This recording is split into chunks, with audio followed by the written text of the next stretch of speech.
Don't watch me, watch Nolazine TV. It's the best video ever and subscribe to it. What's going on, man? I'm comedian Calimar White and you watching Nolazine TV. Okay, so tell everybody where you from. Man, I'm from St. Petersburg, Florida. You know, I've been out here in Texas since 2012, man, out here working. Okay, so like, I'm a big Joseph. I Joseph all my life. Yeah. Like, what made you realize, like, I'm gonna be a comedian? Shit, I was always funny, but I was when I first moved out here, I was rapping. Then I got depressed from that shit. And then, you know, my girl, she was too supportive. They ain't making no worse. You know, they ain't making no better. And what I mean, she believed in you. Yeah, what I mean by exactly. She believed. She believed in you. Well, she just, I tell you this, once you break a bitch down, look, she gonna believe in everything you do. I'm talking about she giving me the rent money, light bill money to invest in my shit, which was cool because I see that she was sacrificing. But it hinders you. Yeah, because you ain't got no motivation and hustle like you supposed to have. And then now we sitting in the dark listening to my music. You feel me? Like lights off and shit. She was too strong. You better still be talking. So one day I just looked at her like, man, I'm finna just start talking about your ass. And that's how I got in the comedy. Y'all still together? She my baby mama though. Hey. hey, you still got a time with it. Who knows what happens in life in a circle? Yeah. Yeah, you know.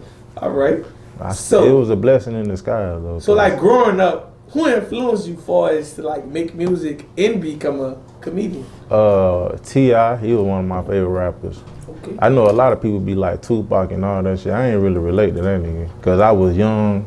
Like when Tupac was hot, I was young. Right. See, I'm from New Orleans. Tupac was cool, but he ain't never give me no real nigga cause I was around some fucked up people too. And the reason why I say T.I., cause like I was more influenced. Like when Tupac was out, I was just listening to music for the beats and shit. I wasn't listening. Depends on your age demographic. Yeah, that's what I'm saying. I wasn't listening, you know, for the lyric. But as I got older, like when T.I. dropped them series, I was of age to understand what niggas talking about. You feel me? And being fluent and shit like that. Yeah, and he came with the big words. He started like elevating his vocabulary. Dope. I respect that. All right. But so like the comedy, it was Mike Epps. Mike Epps. I ain't gonna lie to you, Mike Epps a real nigga. Nigga don't talk about like Mike Epps. You ain't gonna play with Mike Epps. Like I saw Mike Epps punch like 3 niggas down in New Orleans. Yeah. Like you ain't walking up and playing with Mike Epps. Yeah, trust me. I know. Like I'm gonna be with him on Super Bowl weekend. I'm performing with him. My manager is the son of Mike Epps' manager. And Mike Epps, like, but he cool. Yeah, nigga, real cool. Just can't. But it's cool. It's funny because like a lot of comedians really not comedians in public. Exactly. Nah, we real serious. Like they get that persona, they comedians. Like I got a partner from Wallace. Like you meet him, he like, man. Motherfucker nigga like, man, we just had a conversation. He like, man, nigga told me tell a joke. Exactly. I got a joke for you, bitch. Exactly. Like, motherfuckers expect that shit to be turned on all the time. Like, man, we just use the stage, the vent and shit like that. Nigga really ain't trying to be funny all the time like that. Right. Then like, you know, nigga might label you in the streets like, man, that's a funny ass nigga. Yeah. Then you gotta like show them shit. Like, it's like being a comedian is kind of like fucked up because you gotta like prove yourself. Like, I know how like when you be out around certain shit. Yeah. All niggas gonna like try to clown you. Man, oh, that funny ass nigga. You be like, I ain't no funny ass nigga. Exactly. But you know, like we living in the age of social media, so that's what I'm saying. So they only know you from that. So it's like when you in the club, you're like, man, yeah, exactly. I don't move like that, homie. Exactly. Like you gotta check it, you gonna fuck him up. All that playing and shit, they gonna be on that shit. But like I'm asking you this question, like, do you feel like they wrong when they see you on social media being this way, and that's the only way they know you? Nah, they ain't wrong, cause at the end of the day, like it's our job to like, you know, make people laugh. Yeah, make people laugh. So we can't like control how a motherfucker approach us. Facts. So like, far as you being a comedian, like you know, just explain just your background of like just wanting to be funny and just everything. Like I said, it came from the music, and you know, like when I first started the comedy game, you know, like you know, I was making my way. I was like fresh on the scene. I was on flyers every week doing shows and shit. And then I started becoming a threat to niggas and shit like that. Then people started taking me out their shows. So then I became one of them niggas who just be posting memes and shit all the time. You feel me? So I was like, man, I gotta find something to do with myself. So So I deactivated all my social media. I was like, man, and then my girl at the time, she had got me a new phone, iPhone 6. And you know the iPhone, that shit come with GarageBand. That's a long time ago. We said iPhone 6. Yeah. It was like 3 years ago. But I just got because it was on sale. Yeah, it was on sale at Boost Mobile. Oh, girl, I'm sorry. Yeah. So you know, I was like, man, I'm finna come up with like some funny songs. I'm finna try to incorporate my music with my comedy. I'm gonna make beats on my phone, and I'm gonna make like 48 songs. That way, like I can post one, you know, a week straight for a whole year. You feel me? So I got that shit. The first song was it was some bullshit. The second song, it was about my dick being too ashy. And the third song just so happened to be that never. Dick being ashy, like. My dick is too ashy. Yeah. Like, it was like, was that like a marketing scheme or something? Nah, I was just mad because I always be walking around the house just saying stupid shit to myself. Because I was like, I'm gonna put this shit in the song. I gotta get that bitch a little with a bit of lotion on it. Nah, it was like basically saying like I need my dick wet. My dick is too ashy. Right, you throwing shots. Yeah. That's what I say, like, you know, I need it wet. Yeah, but the third song was to never do shit at work. And that shit popped out. Like, that was my first time ever going viral. That shit made the World Star, Snoop Dogg, Breakfast Club. That bitch was over like 1 million views. All combined together, that bitch was like Snoop Dogg a high ass nigga, so he won't laugh into this. So if you do some shit with Snoop Dogg, it's definitely like bro, that shit, that's what put me on. So that's what got me to doing the skits. Cause I'm like, damn, I gotta keep a little presence on the internet now. Then I taught myself how to do skits, edit my own shit. So like being a comedian, how long, like being a comedian, how like just like how important do you feel like it is to actually just be like consistent dropping skits? You gotta be consistent, cause you know when I was just doing the stand up, you feel me, like people started taking me off their shows, but when I started doing skits and shit, you know, shit started picking up, people started booking me and all that shit like that. And then and I got the advantage, I be feeling like I got the advantage over people because I started off doing stand up.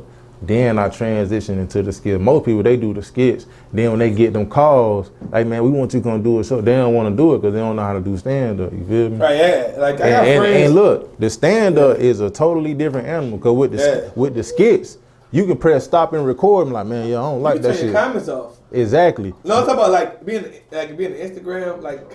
I ain't turning my shit off. I'm saying, but you can turn your comments off. Like, that stand-up. A nigga might be in the crowd, might be funnier than you, and might start ripping you. With the stand-up, ain't no stop and record. You gotta make them people laugh right on the spot. That shit live. That's what I was speaking on. Like, if you not funny and they booing, they might have a nigga in the crowd funnier than you, then get on your ass. But I ain't. Your comedic career over. Yeah, I ain't. See, I started off doing stand-up first. So you ready for all this? So I'm ready. I'm ready. Like, rip me, bitch. That's what I want to do my whole life, stand-up, and any little opportunity that comes with that. All the genres, but actually benefits you on different ways. Mm-hmm. It makes you more money, like in the long run. Yeah. You just can't just jump and want that shit immediately. Yeah. I definitely feel that. Hell yeah. Don't take it over here. Hold up. Hold on. You know, I want to get on this motherfucking Meek. You know, the hyena Meek, man. Hyena? Yeah, this hyena. First comedian ever. Green hyena. It's how many interviews you did? What, with this? No, just general. I be doing interviews. You ever did an interview with the Miko? Nah, this the first time, man. So how rich you is? I don't did a skit with this bitch. I'm poor in the bitch right now. I ain't got no money.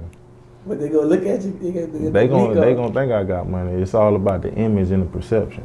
That's a mean though. This gonna bring the money. Hey man. White girl money. Oh yeah, ain't kidding me. So, hey, let's jump and talk about your song. You know, it went viral and everything. Like, you know, I'm like, what headspace you was in when you was like, fuck that, I ain't working for no nigga, I made the song at work. Cause I was working night shift. I was working Monday through Thursday, 10 p.m. to 8 a.m. You feel me? So, like I said, I made the beat. I was making the beats on my phone. I made all that shit on my phone. Like the little headphones that come with the iPhone, the little talking part. I recorded the vocals on that. I made the beat on the phone. And I was just riding up and down the aisle. I was like, bro, I thought to myself, I'm like, well, I really don't do shit at work. And that's how the song came about. Like, I don't never do shit at work. And then I just kept saying that shit to myself. I recorded it right then and there. Then I was like, oh, the next day I'm finna come back and do a video to this bitch, like at work type shit. Did the video, that bitch took off. And like, that's dope though. Yeah, like a lot of people don't know. They be thinking I went to a whole studio to record that shit. I like, nigga, I recorded that shit on my iPhone 6, made the beat, nigga, record. That fucking iPhone 6. I did all my shit on my iPhone 6. Like, you been talking about the iPhone 6. I still got my iPhone 6 because I got You need to go to one of them little phone places and grab your name. Cause look, you gotta. I be trying to stress to people like, man, like if you really want to do something, just use what you got. Like you never know how that shit gonna be pop out. A lot of people be procrastinating. Like, man, I ain't got money for the studio time. Yeah. I'm like, bro, I did. Like at first, I felt like my camera wasn't shit, but it was shit to start. Yep, exactly. You know, like now I'm upgraded, so shit works. But I'm saying, but you know, you right. You know, like at first, you know, everybody want to look at somebody else's success and actually think that my success gonna go that way, so I gotta look this certain way. Yeah. That'd be the problem. Man, I did all that on the iPhone 6. And like I say, I made 48 songs, so that way I can post one you made 48 songs? For a week straight. It was just the beats and the hooks, and then I put a funny little video behind it. So that never do shit at work. That was just my third video, so I still got all them songs that I ain't do, but I'm just like, you know, I'm working this one. I respect that. Like, I love consistency. Like, I tell people, consistency beats talent anything. Mm-hmm. Like, being a comedian and just doing all your own and everything, like, you know, like, how do you feel like, what's your goals? Do you plan on, like, putting other comedians on? Yeah. Starting your own production company? How you feel about that? I plan on building my own comedy club. I definitely want to put other comedians on because I know out here in Dallas. See, I don't get caught up in, like, oh, you can't make it out of Dallas. Everybody be hating and shit. Because I ain't from here. So I be looking at it like, man, I just live here. Like, you go out of town, you staying in a hotel room. Like, but I hear the same shit. I'm from New Orleans, so it's like, we don't got that many options. Like, we die. Yeah, like, yeah. Is he die or get a job? But exactly. Stay out the way. Man, I just be having a mentality like, man, I just live here. Like, I ain't from here, so I ain't got to get caught up in that. Oh man, Dallas don't support. It's hard to make it. I like, nigga. And so, like, I'm just here. Make that leap to just come to Dallas. Like, I got to be in Dallas. I did a 4-year bid, you know, from 2008 to 2012. My mama moved out here in 2010. And she was like, when you get out, just come here. So I walked from my cell to the Greyhound station straight to Texas. I ain't looked back since. Right.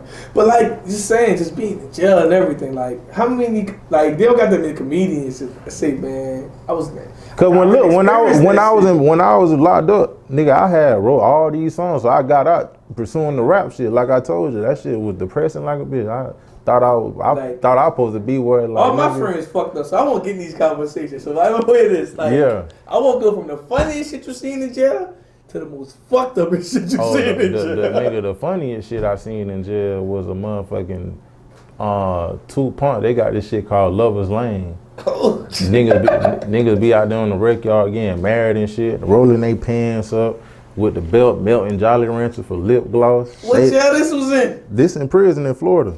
Damn. Lover's Lane? Yeah, niggas shaving their eyebrows out and permanently, like, getting tattooed like the little thing how the bitches be wearing that shit. That's fucking the most fucked up shit I seen in motherfucking jail was a motherfucking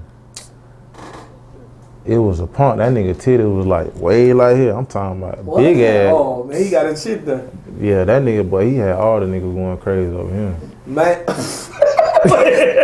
When I was asking the question, you fucked up. I hit me when I was asking. That nigga had all the niggas. What the niggas was doing? Bro, like, you gotta explain it, cause like these hoes be like loving these niggas when they come home. See, growing up, but like, niggas that fell in love with a whole nigga. Man, growing up, my uncles, they was in and out of prison. They used to tell stories like, you know, the punks, you know, they take care of the niggas and shit. But not today, like when I was there, boy, niggas is taking care of the punks. Niggas kill over that punk. Exactly, boy. Niggas is getting killed over them punks. Boy, like they taking care of them, and they taking care of them. Nigga, that's my bitch. Exactly, until I get out. If I get out. That shit crazy. I was like, nigga, I'm ready to get up out this bitch. Man, I'm gonna say the most fucked up shit I saw in jail. Yeah. I just knew I wasn't going back. You ever saw a punk threesome? I went to go use the bathroom. Well, I ain't trying to look at that. No, I went to the bathroom. These niggas was stroking each other at the same time. I said, man, I don't think God wanted me to see that shit. Like, it's just like jail will give you a whole mindset. Like, man, I gotta be. See, jail, that shit was just play to me. I was in and out of jail, but it only took. No, I'm talking about like when you first get that real. Sometimes get you that reality. It only took one time for prison. Like when I went to prison, that's all I needed to see. But jail, like I was in and out of jail. Well, yeah, I'm sorry, I said said it wrong. Prison, like when they got that fucked up shit, they say like, huh? Yeah, cause that way niggas living that for the rest of their life. So. Nigga might come at you. That jail shit. Just to see. Nah, it ain't like that. No, niggas know. No. See, the thing is, I ain't explain that right. Like in prison, like niggas ain't just raping. Niggas talking themselves out that shit. Like niggas go see what your mental is. Oh, and I want to say this too. In prison, nigga, it's reverse slavery, and that bitch all the white boys doing the work. Yeah. Facts. Yeah, it's reverse slavery. Like, hey, but niggas might say, I ain't going out there, but some niggas want to go do that because they want to get outside. Mm-hmm. It's different shit. Like, niggas don't gotta go do it, but like, most people that have been in jail ain't gonna know that. Mm-hmm.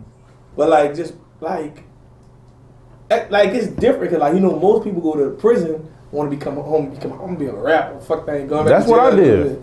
So like, but you had a plan for both. Like, I got the backup plan too, right? Nah, I ain't started doing comedy till what, 3 years ago. When the rap shit ain't work out, I gave myself 5 years. I was like, I'm gonna. So you quit in the third year? Huh? So you quit in the third year?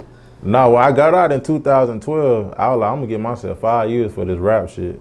2017 came, shit wasn't like going how I wanted. Then I started doing comedy. But see, the thing is, you should never quit, cause like.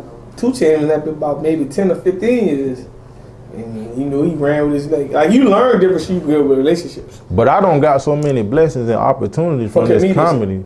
So other than the rap shit. That probably was your calling. It was, cause look, I always remember when I was writing my songs in prison, it was one point I got tired of doing that shit. And I had wrote 3 comedy specials. I'm gonna try to write some jokes in this bitch, you feel me? But I ain't think none of it. I just got tired of writing raps. So then, as years come by, I was like, damn, that shit crazy. I remember I wrote comedy in prison, nigga. I ain't think I was gonna be a comedian, man. Just imagine the stories you'd had coming out of prison. You just came home and say, like, I'm a fucking comedian. Exactly. Like, the shit you see every day, like, a person gotta go to prison to see. Exactly, bro. Exactly. Like, the most creative motherfuckers in the world in prison. Because a motherfucker won't believe that Love is Lane shit. Niggas on the wreck, y'all getting married. I would not believe it. No, I'm talking about just the creative minds. And the CEOs be condoning that shit. Fucking right. I'm talking about just the creative shit. Like, just a motherfucker creating a weapon, creating all kind of ways to live in that environment. Mm-hmm. Whole bunch of kids on the wall, but it ain't the picture of kids. Like, people don't even realize, I don't want to speak too much on, I don't get niggas in trouble in the jail, but niggas don't even know how these niggas charging their batteries for their phone. But I saw that, I'm like, these niggas supposed to be Einstein. These niggas charging their battery off nothing in prison. Niggas creating fire. Yeah. A grill in that bitch cooking. What you have to be around them to know that these niggas are the most creative people in the world.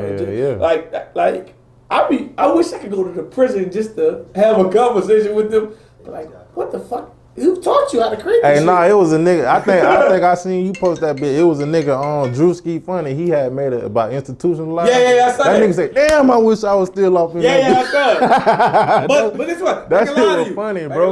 The longer you been there, you don't know this outside world. That shit was funny, bro. Damn, I wish I was still in that. That's what institutionalized is. It's like, if you're a teenager and you go to jail, you come home 20 years from now, you don't know these people out here. That's all you know. I know the fucking nigga up, jugging nigga. Like, you can't just tell me anything. It gonna take my real day one partners to stop me from getting on your ass. Exactly. But then they don't understand that. Like, you only know what you know. That shit a totally different world. It's like even the Bible tell you, God only forgive those who know no better. Niggas who been in jail for 20 years don't know no better. They don't really. You gotta be on go like them. They don't. They don't know shit, and they don't give a damn. Facts. All right. So, like, tell everybody, I'm like, what's next for you? Like, you plan on, like, starting a production company, signing comedians, dropping more minks? What you doing? What's next for me, man? I'm going to just stay consistent with these videos and keep killing these stages. Shit.